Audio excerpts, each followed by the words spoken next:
The crimping tool will arrive in locked status. Here's the locking pin. Hold tight the handle, then push the locking pin from the back to unlock. Hold tight the handle. Push the locking pin from the front to lock. How should I adjust the switching clip? If your RJ45 connector is flat, without a notch on the back, install the screw in the lower hole of the switching clip to crimp correctly.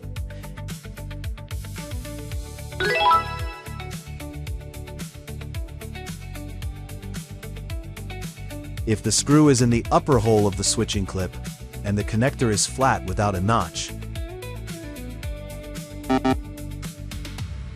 the flat connector will be damaged. If your RJ45 connector has a notch like this, when the screw is in the lower hole of the switching clip, the connector cannot be fully inserted. Loosen the screw, adjust the switching clip's position, install the screw in the upper hole of the switching clip.